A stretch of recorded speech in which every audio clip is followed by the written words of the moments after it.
Hello and welcome to Larchmont Mamaroneck Community News. I'm Bill Littauer. And I'm Deborah Doern. Here are our top stories. A final decision on the Mamaroneck Firehouse controversy.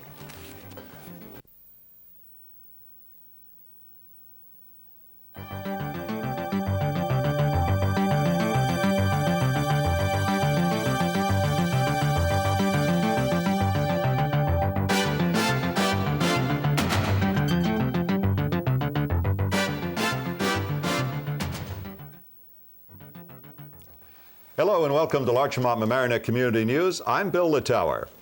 And I'm Deborah Doern. Here are our top.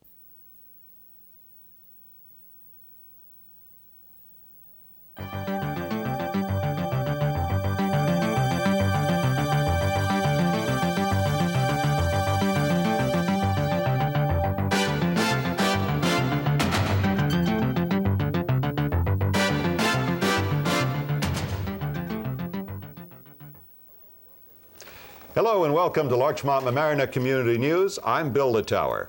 And I'm Deborah Doern. Here are our top stories. A final decision on the Mamaroneck Firehouse controversy. The Gulf crisis disrupts a Mamaroneck high school trip. Mamaroneck Village Police are going to learn Spanish. A new candidate for mayor of Mamaroneck Village.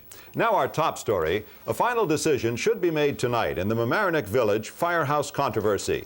The village board must decide how to go about repairing firehouses. The compromise proposal expected to pass would save all 5 village firehouses, but we don't know yet what the exact cost will be. The board has been getting estimates over the past several months. The Mamaroneck Firehouse controversy has finally gone to a vote. Roger Norum has the story.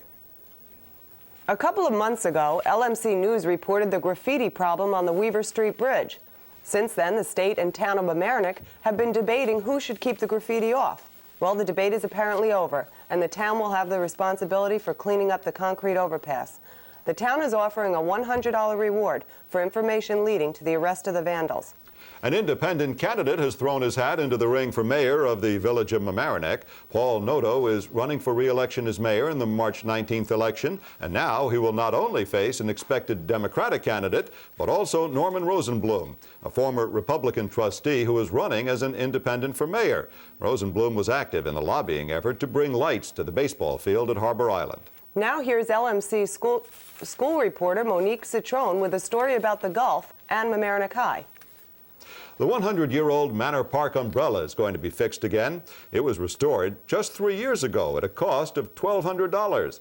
But within 2 weeks of the last restoration in 1988, vandals damaged roofing shingles. And now Larchmont resident Leah Vaccaro has donated $300 to the Larchmont Historical Society to repair that damage. Mamaroneck Village Police are trying to improve their relations with minority residents. They are doing that by learning Spanish. The Reverend Brian O'Connor and Sister Laura Reynolds of St. Vito's Church have offered to teach the officers twice a week. While not saying there are problems with Hispanic citizens, the police say learning the language will improve communication. And now here's our LMC film critic, Pat Micalizzi. A high-speed police chase a week ago Wednesday ended with the capture of 2 teenage boys. Mamaroneck police picked up the chase at the Boston Post Road and Orienta Avenue. They spotted 2 boys aged 14 and 15 in a 1986 Toyota passing a red light. They chased them at speeds up to 90 miles an hour, finally catching them at Playland. The 2 boys were released in the custody of their parents and are due to appear in family court. They were not identified because of their ages. Batters up. Registration continues this Saturday for the April-June season of the Larchmont Mamaroneck Little League. Registration is from 10 a.m. to 1 p.m. in the basement cafeteria of St. Augustine School on Larchmont Avenue in Larchmont. There will be another registration period from 10 to 1, February 2nd at the American Legion Hall in Mamaroneck. 4 local champions were crowned in Mamaroneck's Elks Hoop Shoot last Wednesday. The Elks National Free Throw Contest is the largest youth activity sponsored by Elks Lodges throughout the county. Over 3 million boys and girls between the ages of 8 and 13 took part this year nationwide. The 4 champions now advance to the district finals at Mount Vernon, January 26th. They will compete against other winners from this area. The 4 local champs are 9-year-old Timothy Boyle, 11-year-old Billy Scirocco, 12-year-old Joy Sarlo, and 12-year-old Jimmy Watson, all from Mamaroneck. After last week's snow and ice, here's the long-range outlook from our LMC weatherman, John Trabakino. As all eyes are focused on Saudi Arabia to see what will happen in the next few days, LMC News reporter Jamie... I'm sorry. Maybe you could just back up to the top of this. All right, now you have to. Can I start? All right, it's ready now? All right, go. Take two. As all eyes are focused on Saudi Arabia to see what will happen in the next few days, LMC News reporter Jamie Stein spoke to Rich Capagrosa, who worked with the American Legion Post 90 to send messages to the troops. On the same day, Eileen Deutsch spoke to Blanche Nelson, who had a message for her son.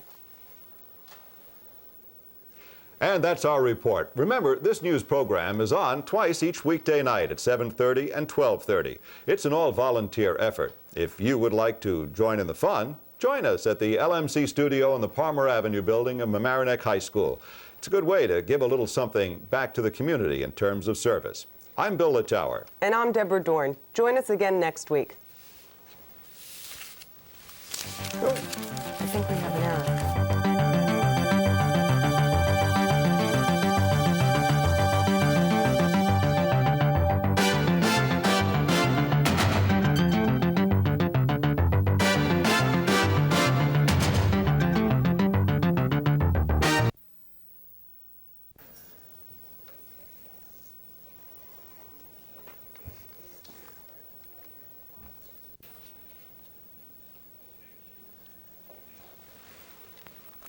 And I'm Deborah Doern. Join us again next week, same time, same place.